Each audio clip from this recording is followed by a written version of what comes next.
Shalom, shalom, shalom, shalom, boa tarde. Estamos no dia 3 de Tishrei, 5.784. Estamos no terceiro dia do novo ano a contar da criação. Hoje é dia 18 de setembro de 2023, da Era Comum. É a tarde com a Torá, segundo dia da semana, segundo dia da nossa Parashá semanal, Haazinu, que significa ouçam.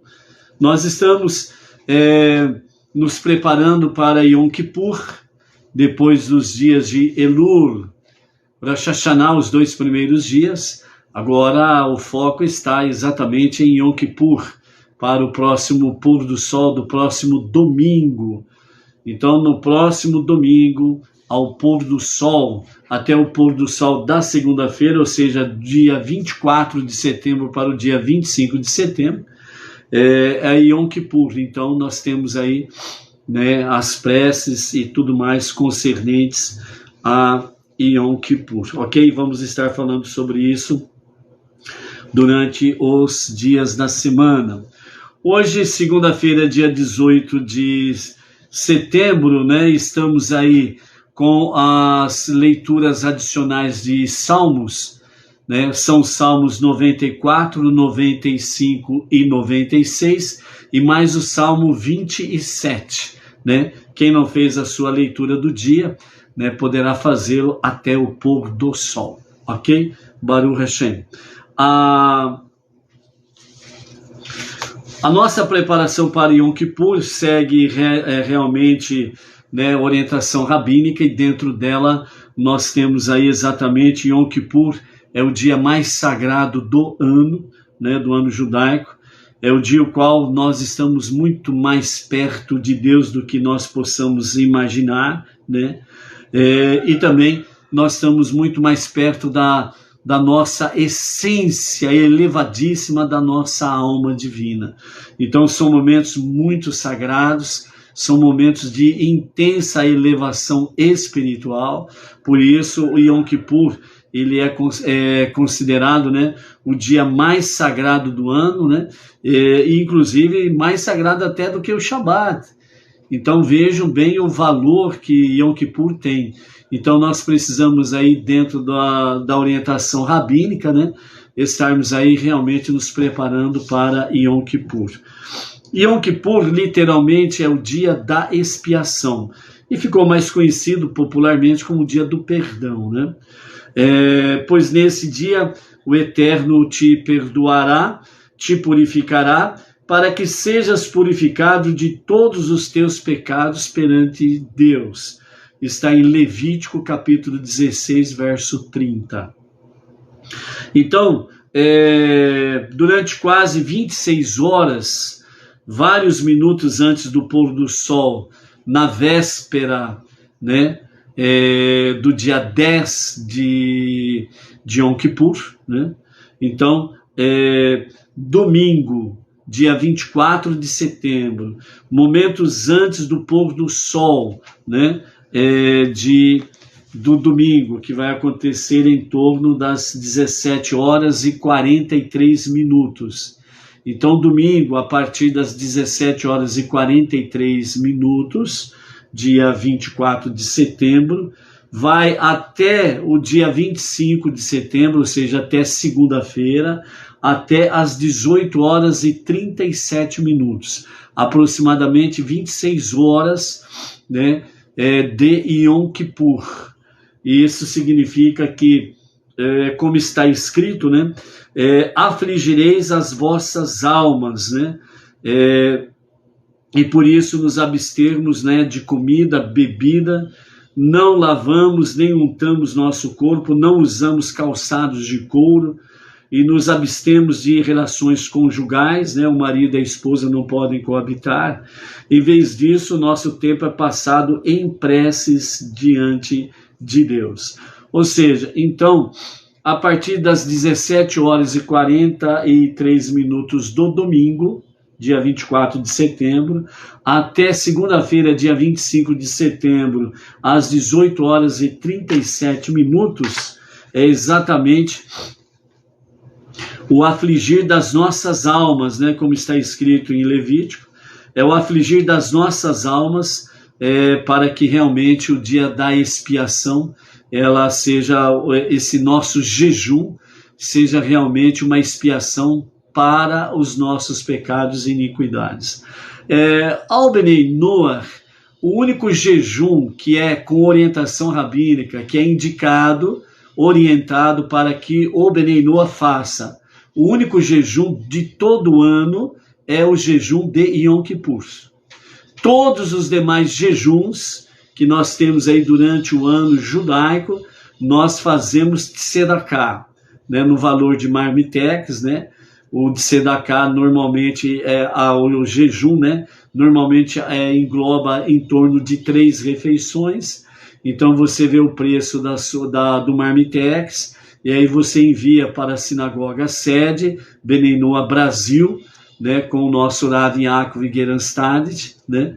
E você também pode enviar uma tzedakah para a sua comunidade Benei Noach ou a sua sinagoga Benei Noach, ok? Aí você envia uma tzedakah para lá também, certo? Então, o único jejum que o Benei Noach é orientado a fazer é o jejum de Yom Kippur. Afligirei as vossas almas, né? Hoje, por exemplo, nós temos aí, e vamos falar daqui a pouco sobre a questão do jejum de Gedaliah, né? Nós vamos comentar a respeito disso daqui. Hoje tem o jejum de Gedaliah, que começou às 4 horas e 50 minutos desta madrugada e vai até às 18 horas e 24 minutos. Esse jejum é para o povo judeu, não é para o Benei Noach. Então o Benei Noach, ele pode fazer uma tzedakah, ok? Então não é feito. E nós vamos comentar já já sobre o porquê do jejum de Gedaliah. Então dessa forma, né, amados, nós temos aí a partir das 17 horas e 43 minutos do domingo até as 18 horas e 37 minutos da segunda-feira. Então é o período em que nós nos abstemos de tudo aquilo que nos dá prazer, satisfação, alegria, regozijo. Por quê? Porque é o dia em que o selo do nosso julgamento estará sendo feito. Por isso que até lá o nosso cumprimento, a nossa saudação é Gemar Hatmah Tová. Gemar Hatmah Tová, que significa literalmente um bom carimbo final, certo? Então é em Yom Kippur que vai ser selado realmente o nosso destino do ano 5.784. Então por isso ele é marcado pelo Yom Kippur, o dia da expiação, conhecido como o dia do perdão. Então por isso que afligirei as vossas almas. Por quê? Porque é o momento de ser definido o teu juízo. Será selado com bom carimbo. É o desejo que você e eu, que nós tenhamos um bom carimbo, que significa que nós sejamos selados e inscritos no livro da vida para um ano bom e doce. Então, por isso, esse momento é muito intenso. Lembra do julgamento secular que tem nos fóruns, né? Tem aquele momento em que o júri ele se recolhe para analisar os fatos, certo? E quando retornam à sala do júri, então o que acontece? Os jurados, eles trazem a sua decisão, a decisão para com aquele réu. E aí são momentos tensos, momentos muito intensos, de muito suspense no ar. Qual vai ser o veredito? Por isso, Hatmah Tová, aliás, Gemar Hatmah Tová, Gemar Hatmah Tová, que tenhas um bom selo, né?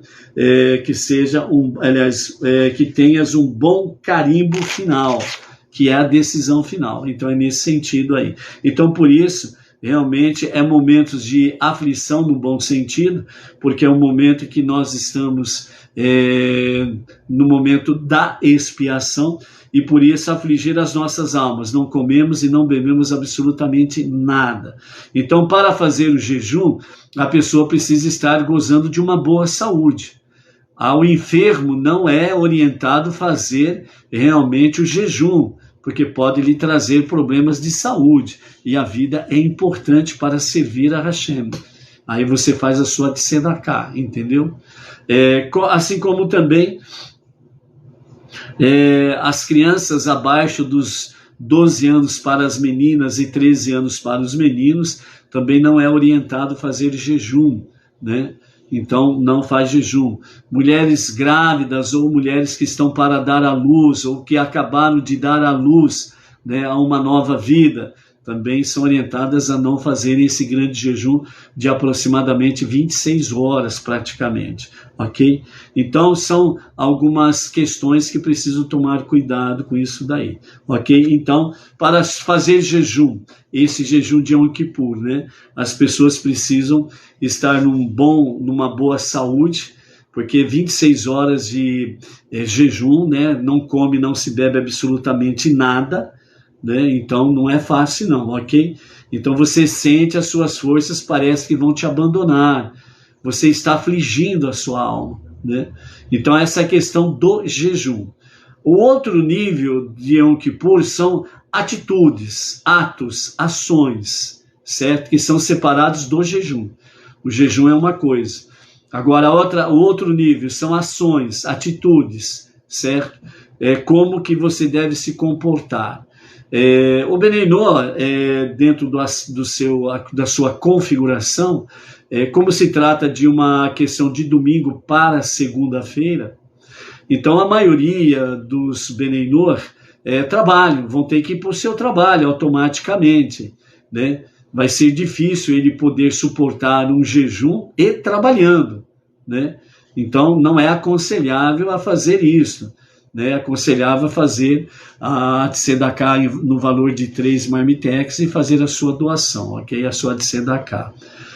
Mas nessa questão de ação, de atitude, significa que ele vai procurar se abster de qualquer questão que lhe traga satisfação, alegria, prazer. Então, nas atitudes, nas ações, ele pode fazer exatamente isso, né? Os casados não manter relações sexuais, não tomar bebida ou comida no simples fato de prazer. Você vai na sua refeição do café da manhã, do almoço, certo? E no café da tarde, você vai dentro daquela reserva assim, eu vou comer o suficiente para me alimentar e não para encher o bucho, né? Que tem muita gente que come, parece que nunca mais vai comer na vida, ou parece que a comida vai acabar, parece que não vai ter mais comida. Então, às vezes, a pessoa entra nessa questão, entra no perigo da glutonaria, e é um perigo mesmo, é um pecado, inclusive, né? A glutonaria. Então, nesse dia, né, de domingo para segunda, então aquela questão, se abstém do cinema, das diversões, de entrar no computador para poder aí navegar, se for coisas pertinentes aos Bnei Noach, né, reflexões sobre estudos que há dentro dos Bnei Noach, dos nossos rabinos, né, principalmente o nosso Rav Yaakov Gerenstad, tudo bem, mas não vou navegar para ver um filme, vou navegar para ver o que está acontecendo no mundo, negativo, nada disso, abster-se realmente destas coisas, né? Vou ouvir música? Não, você não vai ouvir música. Então você vai ter assim ações mais comedidas, você vai ter ações assim mais controladas, né? E não ações assim que você vai viver ao seu bel prazer. Então, de domingo para segunda, 24 de setembro para 25 de setembro, que é o Yom Kippur, então coloque na cabeça da seguinte forma: tudo aquilo que me dá prazer, satisfação, júbilo, eu vou me abster. Entre essas coisas, por exemplo, o tomar banho apenas por um prazer. Está calor, tem uma previsão aí de intenso calor, né? Então eu vou tomar banho para me refrescar. Não, você não vai tomar banho para se refrescar. Você vai afligir a sua alma. Você não vai fazer o jejum. Então você tem agora ações e atitudes para afligir a sua alma. Aquele que vai fazer o jejum completo de quase 26 horas, ele também vai tomar essas atitudes, essas ações. Ele vai estar afligindo a sua alma. Então, nós precisamos afligir a nossa alma. Então, por isso, se abstém realmente de todas essas questões que tragam prazer, satisfação pessoal, né? Então, alguns exemplos que nós estamos dando aí, né?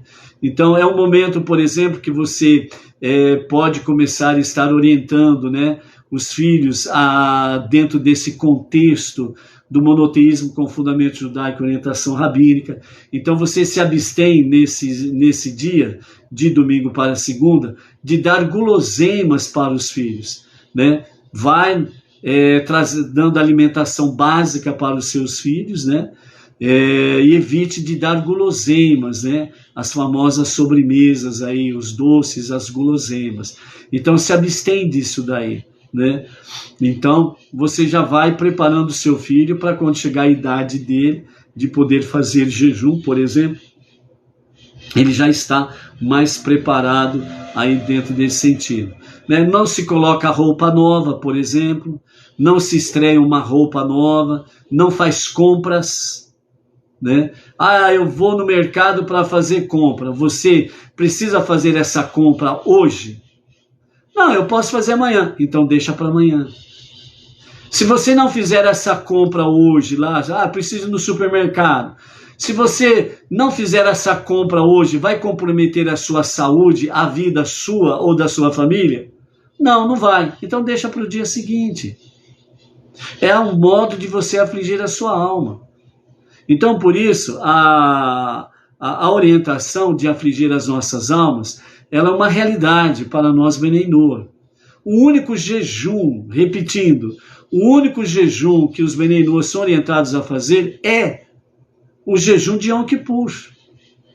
Mas por um motivo ou outro, de saúde ou de trabalho ou algo parecido, um motivo justo, você não pode fazer o jejum completo de quase 26 horas. Então você vai fazer, da parte do jejum, você vai fazer uma de Sedaká, no valor de 3 marmitex. Essa é a orientação rabínica, ok? Sobre o outro nível, o nível de atitudes. São aquelas atitudes que você vai tomar durante todas essas 26 horas aproximadamente, em que você vai ter a consciência. Eu não vou fazer absolutamente nada que me dê prazer, júbilo, satisfação. Eu preciso afligir a minha alma. Por quê? Porque o meu pecado está diante de Deus. Eu estou diante de Deus para ser selado, ou para um ano bom e doce, ou ao contrário. E vai depender da minha techuvá nesse momento em que estou diante de Hashem. Vai depender da minha tefilá, das minhas preces diante de Hashem. Vai depender da minha tzedaká diante de Hashem nesse dia especial de Yom Kippur. Então, techuvá, tefilot e tzedaká, elas vão andar juntas nesse dia de Yom Kippur. Então, nós precisamos de fato ter consciência disso. Então não vou fazer absolutamente nada por prazer. Você não vai fazer o jejum, beleza, aí você durante o dia vai lá, eu vou tomar água para matar a minha sede. Negativo, você não vai tomar água para matar a tua sede. Isso é prazer, é satisfação.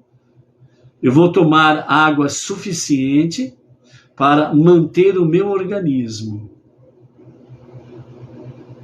Mas eu estou com calor, eu vou tomar água. Negativo, você não vai tomar água porque você está com calor. Você tem que afligir a sua alma. Mas eu não estou fazendo jejum. Beleza, você não está fazendo jejum. Então você tome a água à medida restrita para que você possa, de fato, apenas, vamos dizer assim, né, irrigar o seu organismo. E não para matar a sede, como normalmente as pessoas falam. Tomam 2 copos d'água, 3 copos d'água. Isso daí é para satisfação própria. Então você vai fazer as coisas com medida, com restrição. É nesse sentido aí, entendeu? Eu vou trabalhar. Você é empregado? Então você tem que trabalhar, beleza, você tem que trabalhar, então você vai trabalhar. Mas você é dono do seu negócio, não vou trabalhar. Já vou deixar ali na placa na porta lá do meu negócio lá, ó, só terça-feira, estaremos atendendo a partir de terça-feira. Ponto final. Você não tem que dar satisfação a ninguém. Você tem que dar resposta ao seu Deus, porque é dele que vem o seu sustento, não do seu negócio, não da sua clientela, entendeu? É confiança em Deus, simplesmente isso. Então são vários aspectos da nossa vida que em Yom Kippur nós precisamos fazer, né? Por exemplo, eu troquei o meu plantão, então eu estaria de plantão de domingo para segunda, então já consegui trocar o plantão, não vou trabalhar para me dedicar ao jejum desse dia. Então, quando nós temos condições de podermos fazer alguma coisa para que nós possamos cumprir a mitzvah, nós temos que fazer. E não dar uma desculpinha amarela, né, e ficarmos aí como que João sem braço, né, como diz o outro, né? Ou a desculpa de aleijado é muleta, né? Arruma uma muleta aí e fica pendurado na muleta, né? Não, sermos reais para com o nosso Deus, ok? E é por isso que Yom Kippur, principalmente a partir das 17 horas e 43 minutos, é isso? Não, 17 horas e 43 minutos do domingo até às 18 horas e 37 minutos da segunda-feira, afligir as nossas almas em todos esses aspectos aí, ok?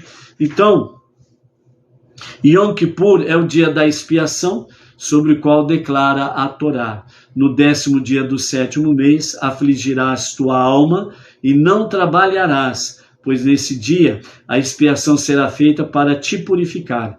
Perante Deus serás purificado de todos os seus pecados. Então, essa é a orientação que a Torá nos dá, que os nossos rabinos trazem para nós, para que nós possamos, sem sombra de dúvidas, estarmos aí conectados com a vontade divina nesse sentido aí, ok? Nós estamos, né, dentro de uma realidade da nossa conjuntura universal, não só a questão Brasil, mas conjuntura universal, onde Yom Kippur ele será cumprido, exercido nos 4 cantos do planeta. Aonde tem judeu e aonde tem Benei Noach, será cumprido. Rosh Hashanah, esse ano, por exemplo, teve uma transmissão do Chabad nos Estados Unidos, lá na famosa esquina lá dos Estados Unidos, lá de Nova York, se não me engano,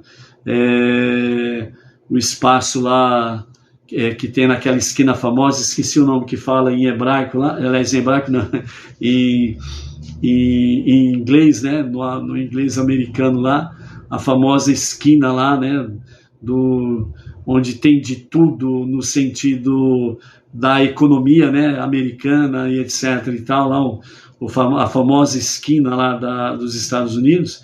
Então o Chabad fez uma transmissão do Rosh Hashanah, ao vivo e a cores lá, né. Então o evento ele foi principalmente fortalecido pelos rabinos Chabad, do Centro Estudantil Juvenil, que tem ali no estado. Olha lá, Edilane Minoré está dizendo, Time Square, positivo, grato Edilane pela informação aí, é isso mesmo, Time Square. Então foi transmitido, né, pelo movimento Chabad, com a união de vários centros estudantis juvenis, né? Então eles fizeram lá uma grande reunião e ali tinha jovens praticamente de quase todas as nações. Nós vimos ali bandeiras do Brasil, né? Da Argentina, da Venezuela, vimos bandeiras da Ucrânia, por exemplo, tinha bandeiras ali da Alemanha, tinha bandeiras de vários lugares, né? Do nosso planeta ali, né? Jovens que estão frequentando né, jovens judeus, jovens não judeus que estão frequentando escolas juvenis dentro do espaço Rabad, e ali então estiveram reunidos para fazer o Rosh Hashanah. Aí teve aquela contagem famosa, 10, 9, 8, 3, 2, 1, 0, e aí inicia o Rosh Hashanah, né? Então foi muito bom, vários cantores judaicos ali presentes, vários rabinos presentes, né? Uma das características lá que foram mostradas lá sobre a questão do Tânia, né? E a nossa orientação rabínica do nosso Rav Yaakov Gerenstad, além do estudo da Torá e das 7 leis e as suas ramificações, também diariamente temos a questão do estudo do Tânia, né? E é postado nos nossos grupos, né, Bnei Noach, né, as reflexões diárias do Tânia, né? Então, por isso, né, amados, né, os Bnei Noach que estão aí nos 4 cantos do Brasil, principalmente, né, onde tem os seus grupos, onde os emissários e aqueles que os emissários confiaram a tarefa de compartilhar os estudos diários, entre eles a Torá, as 7 leis de Noah e o Tânia, né, valorize o trabalho do seu grupo, o trabalho dos seus emissários, o trabalho daquelas pessoas que estão com o compromisso, a responsabilidade de compartilhar diariamente esses estudos, né? Então, entra lá, curte, dê lá um joinha, dê lá um coraçãozinho, porque essa pessoa que está incumbida de fazer isso daí, ela tem um comprometimento. E às vezes ela não é valorizada pelos frequentadores dos grupos, né? Não dão ali nenhuma atenção a algo semelhante.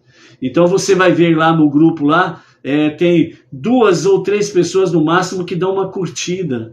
E o grupo muitas vezes tem 100, 200 pessoas, etc. e tal, e 1, 2 curtidas. É uma vergonha que não tem tamanho. Cadê o comprometimento de cada Bnei Noach, né, com a causa Bnei Noach Brasil? Com a causa da liderança do Rav Yaakov Gerenstad?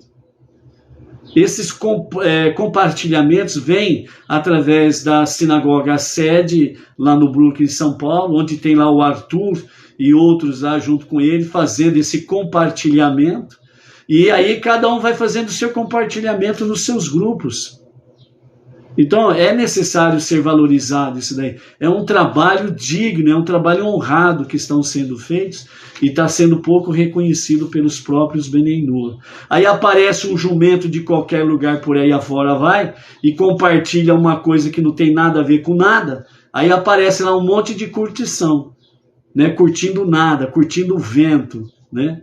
Então é um balão de ar que solta e vai para qualquer lugar, depois explode e não tem nada dentro. Então não, vamos valorizar aquilo que é real e verdadeiro, entendeu? Então Yom Kippur, ele vem trazer para nós realmente o momento da nossa renovação para com a questão de sermos inscritos e selados no livro da vida para um ano bom e doce. Por isso que é Gemar Hatimah Tová, que tenhas um bom carimbo final. Então começa com as nossas atitudes, né, etc e tal, né? Então há de fato no mundo todo, né, uma questão de várias, né, ações negativas no meio familiar, né? E a família é muito importante para Deus e pela causa monoteísta com fundamento judaico e orientação rabínica. Então, diante da proximidade de Yom Kippur, uma carta aqui que nós temos, né, para compartilhar com os amados, né, dentro das questões do nosso Rebbe Menachem Mendel, respondendo às inúmeras cartas que a ele era chegado, né?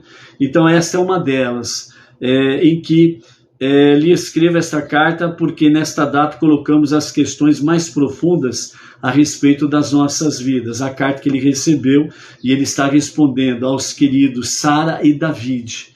Essa é uma resposta a este casal. Quem somos? Como devemos viver? Qual novo capítulo vamos escrever no livro da vida? Qual o novo capítulo que você vai escrever no livro da vida? É também o momento de dizer aquilo que ficou por ser dito. O que de mais importante lhes queremos dizer: sua mãe e eu, é como vocês, nossos filhos, são queridos por nós. Vocês nos deram muito mais alegria do que jamais poderão supor. Suas vidas constituem o presente mais precioso que Deus nos deu. Né? Então, se trata, né, literalmente falando, de uma carta de pais para filhos, né, nesse sentido aí, e de filhos para pais. Houve talvez momento em que dissemos a vocês, ou que vocês nos disseram, coisas das quais depois nos arrependemos. Por favor, apaguem-nas de suas lembranças. Assim como Deus nos perdoa, devemos perdoar uns aos outros. A vida é curta demais para ser desperdiçada com raiva e angústias. Vocês já estão casados e também se tornaram pais. Que seus filhos lhe proporcionem tanta alegria quanto a que vocês nos proporcionaram. O que nos inspirou a escrever estas cartas foi o tradicional costume judaico de os pais escreverem para seus filhos, tsevaot, mensagens ou testamentos éticos. Isso se baseia na ideia de que o legado mais importante que podemos deixar aos nossos filhos não é o dinheiro e nem propriedades, mas sim ideais espirituais. Eu creio plenamente nesta afirmação. Deem aos seus filhos muito dinheiro ou bens materiais, e com isto vocês os estragarão. Crescerão infelizes e irrealizados, e ao final eles não lhes serão gratos. Ao contrário, isso prejudicará a relação entre vocês. A tradição estava e está certa. As melhores coisas que qualquer um de nós pode legar a seus filhos são valores pelos quais a vida valha a pena ser vivida. Ideais pelos quais aspiram. Uma identidade que os faça saber quem são e uma herança moral e religiosa que possa guiá-los através da violenta selva em que estão atravessando e em que se transformou a era em que vivemos. Uma selva cruel, selvagem, terrível. Os filhos crescem para ocupar o espaço que criamos para eles e que, se for suficientemente amplo, caminharão pela vida de cabeça erguida. Ideais constituem algo verdadeiramente grande, enquanto posses materiais não são. Ideais são as coisas que dão significado a uma vida. Posses e dinheiro, não.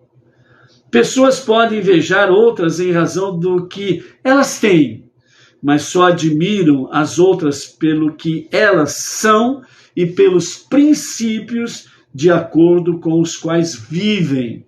E é bem melhor ser admirado do que invejado. Essa é a diferença de ter posses e dinheiro e a diferença de ter valores, ideais, ética, moral, espiritual. Porque os bens materiais, eles trazem inveja das pessoas, mas os bens espirituais, as pessoas admiram de você ser assim. Há uma grande diferença. E é a respeito disso que trata Yom Kippur. O judaísmo coloca bem alto o nível moral a ser alcançado. É uma religião exigente e desafiante, mas sua grandeza está exatamente aí, nos seus desafios e a sua forma exigente. Se tivéssemos de definir o que é ser judeu, eu diria que é ser um embaixador de Deus. Nunca nos foi solicitado que convertêssemos o mundo, mas sim que vivêssemos segundo os padrões de justiça, compaixão, bondade, tzedakah. Somos o povo do livro, que coloca o estudo contínuo no ponto mais alto dos nossos valores, demonstrando que a fé não é nem cega e nem tem a ignorância como base. somos solicitados a viver a nossa fé todos os dias, por meio de cada ato, segundo a maravilhosa coreografia que chamamos de halachá, que são os preceitos, as leis judaicas, a complexa beleza da lei judaica. O judaísmo é uma religião de elevados ideais, traduzida nos simples atos do dia a dia. Foi isso que recebemos de nossos pais, o que tentamos transmitir a vocês e que esperamos que transmitam aos seus filhos. Não roupas caras, festas chiques ou os mais modernos equipamentos eletrônicos, que são elementos de distração da vida, e não a vida em si. A vida é constituída por aquilo que é sua razão de viver. Digo-lhes tudo isto nessa data sagrada, porque tenho visto muitas pessoas repetirem os mesmos erros. Quando seus casamentos fracassam ou ocorre uma ruptura no relacionamento com seus filhos, é comum se perguntar: o que eu fiz de errado? Afinal, eu lhes dei tudo. Isso parece ser verdade, mas não é. Eles lhes deram tudo no campo material e financeiro, exceto eles não deram o que era realmente importante: o seu tempo, sua atenção, o seu respeito genuíno, os seus valores eticamente exigentes e espiritualmente desafiantes. Não deram o amor devido aos seus filhos que deveriam dar. E então a pergunta: o que eu fiz de errado? Afinal, eu lhes dei tudo. Ideais elevados deverão trazer felicidades para vocês e para os seus filhos. Esta é a carta realmente de um casal, né, que é enviada para os seus filhos, com os comentários do nosso Rebbe, com os comentários para trazer uma elevação espiritual, para refletirmos nesses dias que antecedem o Yom Kippur, né? E lembrando que toda festividade bíblica, toda festividade judaica baseada na Torá e no Tanar, né, que é os 5 primeiros livros da Bíblia, o Tanar, que é conhecido no mundo entre as nações chamado como Antigo Testamento, mas que de antigo não tem absolutamente nada. O Tanar, os livros da vida. Isso daí traz para nós exatamente dentro do campo aquilo, as festividades bíblicas, traz para nós dentro do campo sempre familiar. Começa de forma individual, de forma familiar, de forma coletiva e depois de forma cidade, estado e nação e universal. Então a família sempre foi, é e sempre será a base para tudo dentro dos ensinamentos da vontade divina para as nossas vidas. Por isso, famílias saudáveis, sociedade saudável. Famílias destroçadas, sociedade destroçadas. E aí é que está o perigo. Por isso, em Yom Kippur é um momento de reunir a família, unir a família e ter unidade em família, para que de fato, realmente, qualquer rusga, qualquer desacordo que houve durante o ano até aqui, né, realmente as famílias se reúnam e possam trazer aí o quê? Trazer exatamente o perdão mútuo. Assim como Deus nos perdoa, assim devemos perdoar uns aos outros. E nesse sentido estaremos cumprindo Levítico, capítulo 19, verso 18, que diz: amarás o teu próximo como você ama a si mesmo. Então, por isso, amados, são momentos que nos antecedem Yom Kippur e são momentos para estarmos aí, de fato, compromissados com os verdadeiros valores éticos, morais e espirituais. Este é o legado que sempre vai permanecer. Amém? Baruch Hashem. Adentrando no nosso campo da nossa paraxá da semana, Haazino, que significa, né, ouçam aos céus.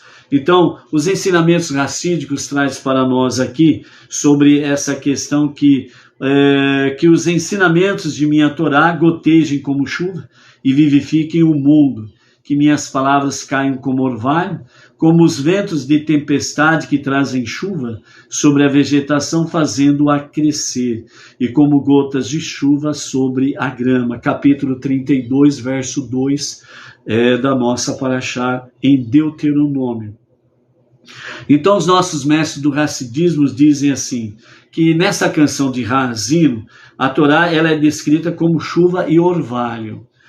Fisicamente falando, tanto a chuva quanto o orvalho são, ambos, né, os dois, né, portanto, chuva e orvalho, fontes de sustento. Mas a causa de sua origem difere significativamente. A chuva é formada por água que subiu para a atmosfera sob a forma de vapor oriundo da terra, que então se condensa e cai de volta como chuva, né? Como diz o versículo, uma névoa ascende da terra e então encharca toda a superfície do solo, como está no capítulo 2, verso 6 de Gênesis. A precipitação da chuva é, portanto, dependente de uma evaporação prévia proveniente da terra, né? Então, por exemplo, o que nós aprendemos com essa realidade? Ela já é provada cientificamente, mas ela já vem na Torá, em Gênesis. Ela está em Gênesis, no começo da Bíblia, no começo da criação. Depois que a ciência descobriu que o quê? O que causa a chuva? É exatamente o quê? A evaporação das águas dos rios e principalmente a evaporação das águas do mar ou dos mares, onde em forma de evaporação ela sobe, depois ela é condensada e depois ela retorna em forma de chuva, entendeu? Então esta é a questão. Então, na realidade, como já foi dito já em outras oportunidades, né, os mares é o coração do mundo, em oxigenação e em chuva. Então, se secar o mar, aí você pode realmente pôr a barba de molho, porque a coisa está feia. Entendeu? Essa é a questão. O orvalho, por outro lado, nunca cessa, como diz Talmud Ta'anit 3b, e aparece espontaneamente a despeito da quantidade de água que evapora a partir da terra. Ou seja, o orvalho é algo divino. É ele que determina o orvalho aparecer ou não aparecer. Então o orvalho é uma dádiva que vem dos céus. A chuva é o ciclo natural que Deus estabeleceu desde o princípio da criação. Os mares evaporam, né? E então as suas águas evaporam, são condensadas em nuvens e voltam para a terra em forma de chuva.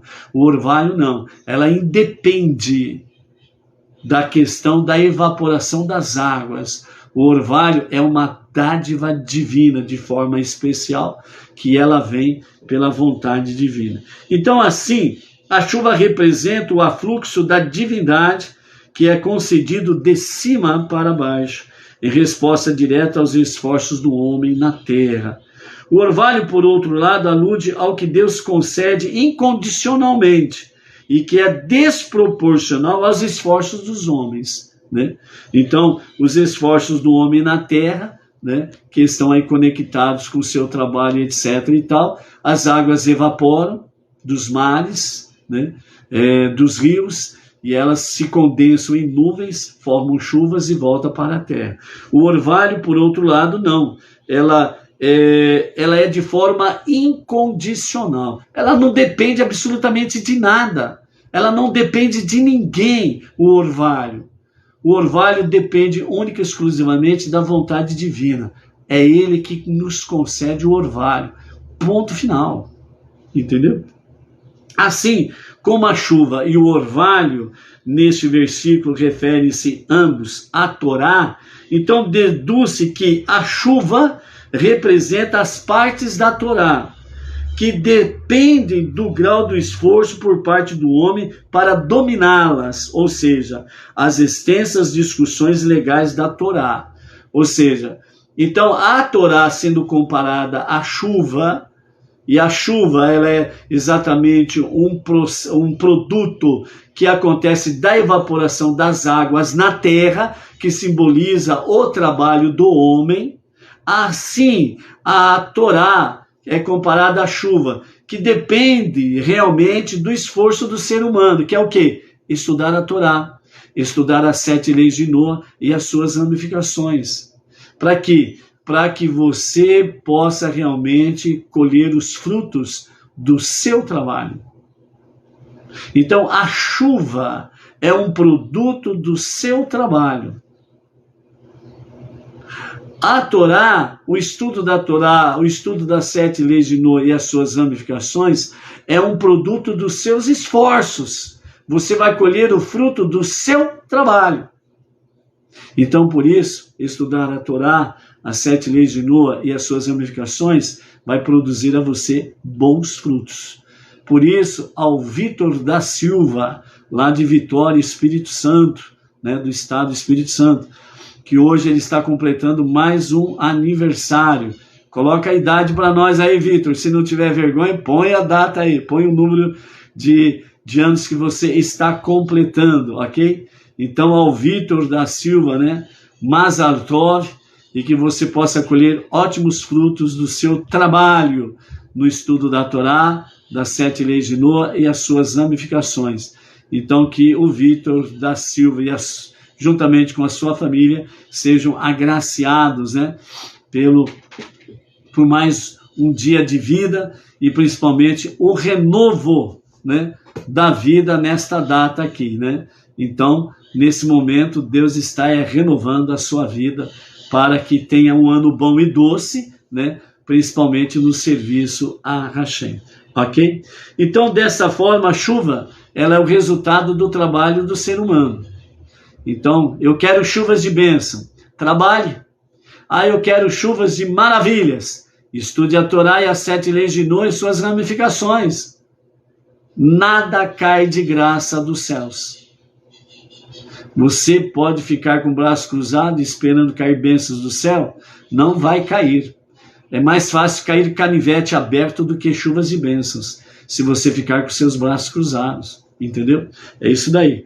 Agora, por seu turno, o comparativamente fácil orvalho, né, parece fácil, alude às partes místicas da Torá, que transcendem as limitações da mente humana, visto que elas caem diretamente da sua fonte divina. Segundo diz o versículo, que minhas palavras caem como orvalho, né?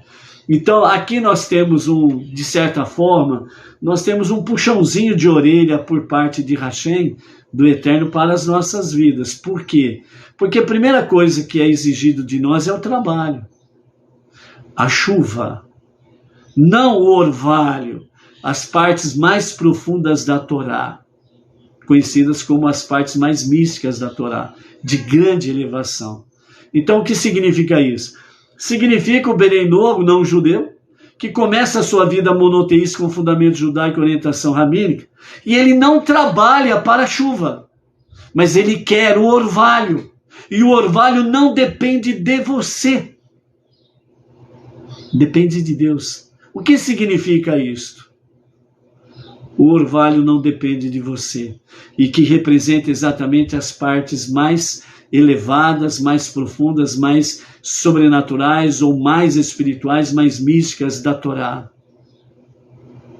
Que não adianta você querer estudar a Kabbalah sem a orientação rabínica e sem a direção divina. Você vai dar com burros na água. Tem muito não-judeu por aí dizendo: matricule-se no meu curso para aprender Kabbalah. Rapaz do céu, isso é bravo, hein? Isso é bravo, hein? Matricule-se no meu canal. Matricule-se no meu grupo, no meu canal, para você aprender a Kabbalah. O Benei Noa, o não-judeu, não sabe nem dar o primeiro passo com referência às 7 leis de Noa, já quer aprender Kabbalah. Vai dar com burros na águas. ainda mais querendo aprender de um não-judeu, aí complicou a coisa. E ainda por cima tem que pagar. Aí complicou mais ainda. Nós estamos vivendo tempos difíceis em que realmente aquele velho ditado que diz que na terra de cego quem tem o olho é rei, né? Tem muita gente se apresentando como visão de um olho só, no meio de cegos, e está sendo chamado de rei. Se você tem para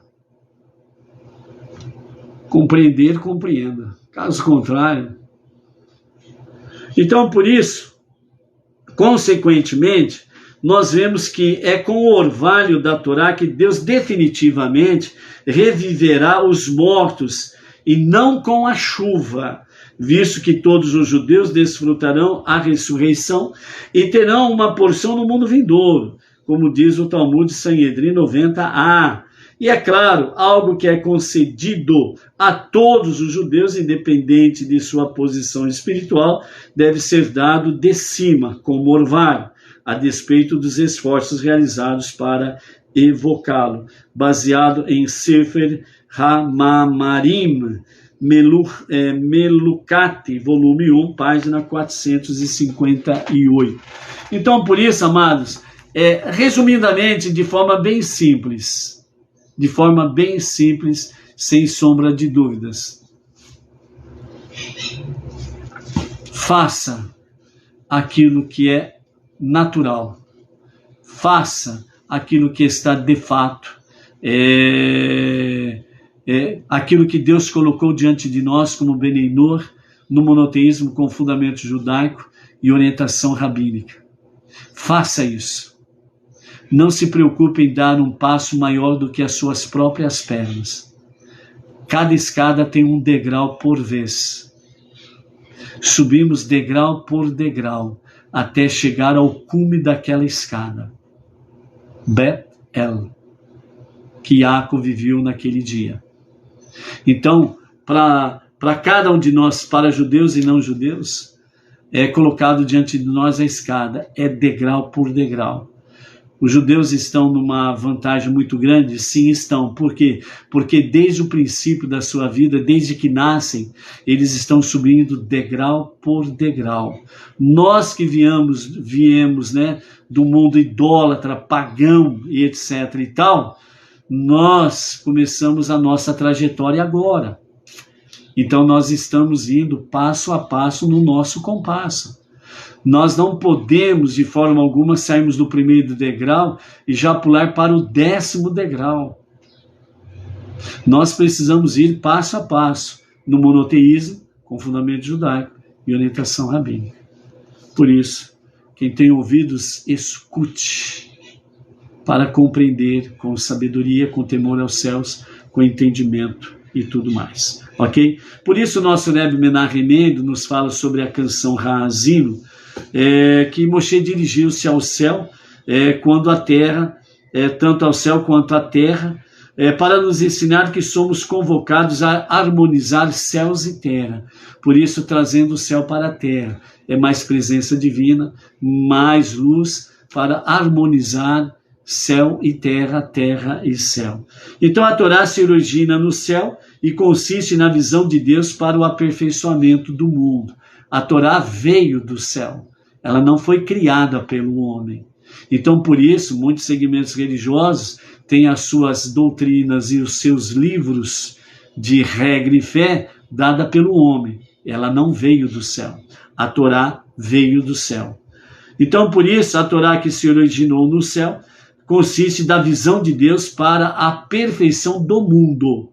Ao difundirmos o conhecimento da Torá entre nós e entre os nossos semelhantes, estamos trazendo o céu para a terra.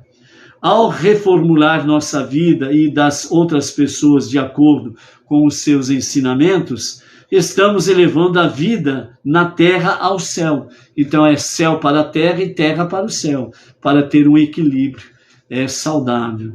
Quando convertemos a nossa vida em um céu na terra, reconciliando a divisão entre ambos, O céu e a terra testemunham que estamos cumprindo a nossa missão na vida. E por isso, nós precisamos manter o foco e não nos distrairmos com isto ou aquilo, e nem com falsos ensinamentos que trazem uma aparência de luz, mas que na realidade a verdadeira luz não está ali, ok? Então é importante nós termos o foco sobre esta questão aqui, ok? Então, por isso, ao estudar a Torá regularmente, nós construímos, entre aspas, um Mishkan, ou seja, nós construímos um tabernáculo dentro de nós e aonde nós estamos. Isto é, nós estamos construindo uma morada para Deus. Então você constrói uma morada para Deus em você mesmo, e aonde você estiver disseminando, né, a presença divina, a luz divina, o monoteísmo com fundamento judaico e orientação rabínica, você está estipulando o Mishkan, o tabernáculo terreno, a morada de Deus aonde você estiver levando, de fato, essa palavra. Então, ao ordenar ao povo judeu acampar em volta do Mishkan, Deus ensina-nos que devemos centralizar a nossa vida ao redor desse santuário interior. O ponto mais íntimo do Mishkan era a arca, que abrigava as tábuas da aliança, ou seja, a própria Torá.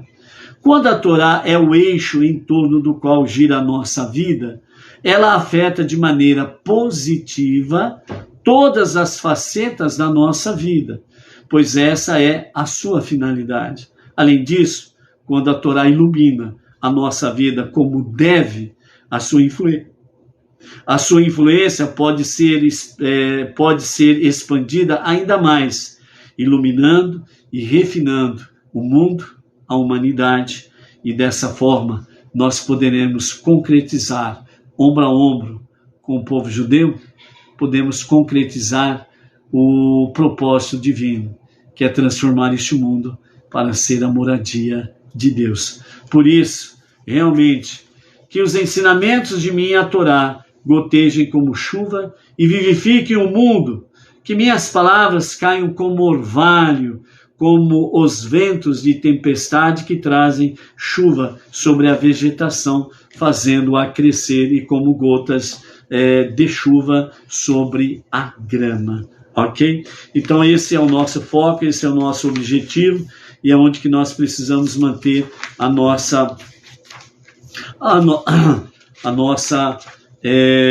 o nosso propósito da nossa vida, do nosso dia a dia, ok? O que mais que nós temos para hoje? Deixa eu ver aqui.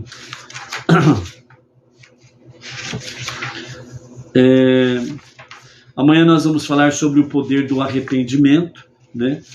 Sobre essa questão do poder do arrependimento, ok? É um estudo muito bonito, de muita elevação, e que nós possamos aí estarmos com os nossos ouvidos atentos para escutar de fato o que é que Deus tem para nós dentro desse aspecto, o poder do arrependimento, o poder da techuvá, ok? Essa questão aí. Rapidamente, para nós finalizarmos, o jejum de Gedaliah, né, que vimos aí, vai até a tardezinha, né, o jejum de Gedaliah, que começou às 4 horas e 50 minutos da madrugada e vai até às 18 horas e 24 minutos, né? Esse jejum não é para Benei Noach. O único jejum para Benei Noach é de Yom Kippur, ok? Os demais jejuns é para se fazer uma tzedakah, ok? Mas para apenas conhecer aí a questão do histórico, né, de Gedaliah, nos dias imediatamente posterior a Rosh Hashanah, no dia 3 de Tishrei, observamos o Tzom Gedaliah, o jejum de Gedalias, né? Em Zacarias capítulo 7, verso 5 diz: este jejum, o jejum do sétimo, que é o jejum do sétimo mês, já que Tishrei é o sétimo mês a partir de Nissan, é observado em Tishri, o 7º mês a contar de Nissan. O jejum começa ao amanhecer, né, na madrugada, e estende-se até a tarde, como já foi mencionado aqui. Esse jejum foi decretado por nossos sábios como recordação do assassinato de Gedalias, filho de Aicão, pelas mãos de Ismael, filho de Netanias, induzido pelo rei Amon. Com a morte de Gedalias, a última chama de autonomia judaica foi extinta depois da destruição do primeiro templo. Então esse fato aconteceu logo após a destruição do primeiro templo, quando houve o exílio babilônico. Milhares de judeus foram massacrados e os sobreviventes e exilados, né, nos seus milhares.